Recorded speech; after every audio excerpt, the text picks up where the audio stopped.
I think entertainment is very good at shaping how society reacts to things. So just to mention one example, I'm a consultant and an executive producer on a I was just going to ask you about that, if yeah. you were. So Yeah. it's a TV show that will incorporate some aspects of the Stargate program, which was the U.S. government's psychic espionage program, combined with the Institute of Noetic Sciences. So there will be also combining UFOs.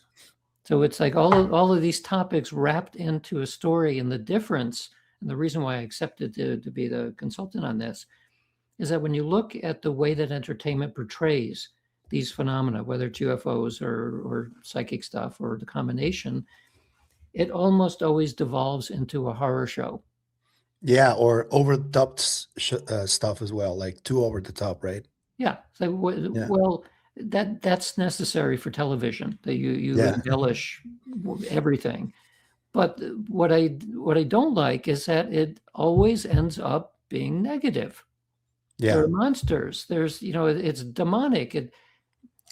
Well, that can change. I mean, Yeah. that's a storyline, and the reason why that storyline works is because people are pushed by negative ideas.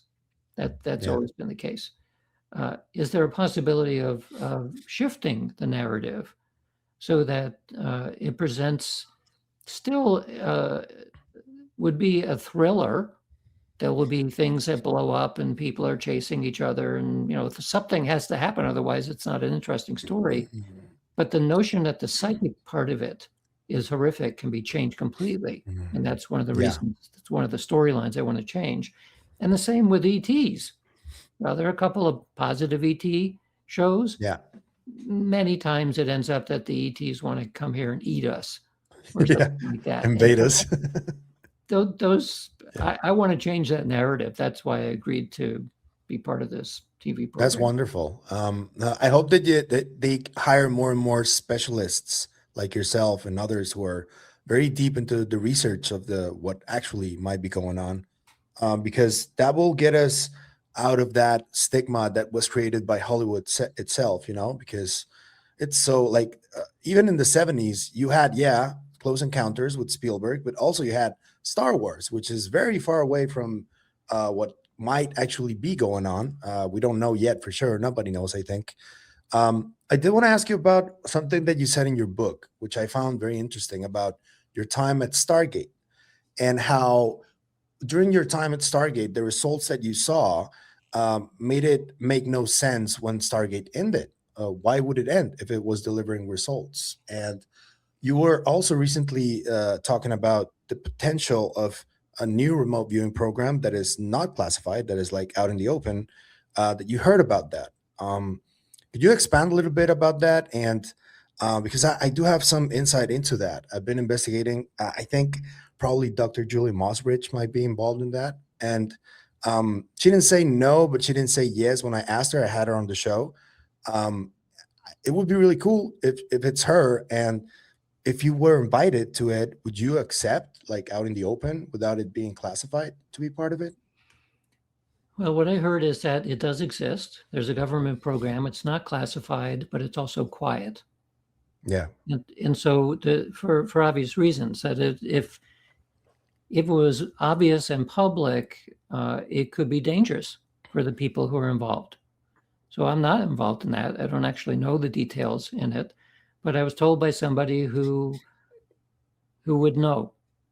yeah, And it wasn't Julia. yeah. She might be involved. I don't know. So I think she might be. I don't know for sure either. I'm just saying. Just I'm not speculating. Well, I am speculating, but I don't. I don't want to say anything definitive. yeah, Yeah. I don't know. I can imagine it because she's living in near Washington and has those kinds of connections. But I don't know. Uh, so yeah, so the why was Stargate shut down? That's a complicated issue because it is very clear that the phenomena was successful and used successfully. And one of the ways that we see that now was a museum exhibit at the NSA. So the Army facilities that were doing the remote viewing were at Fort Meade, which is where the NSA is.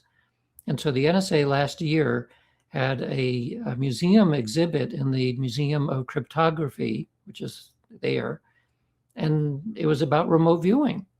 And it said in the sign, they showed pictures that Joe McMonagle and others had drawn of remote viewing targets. And there's like a plaque there describing what's going on. And it said, well, surprisingly, it was very successful. So, well, then if they now can admit that 20 years later, well, what was going on at the time?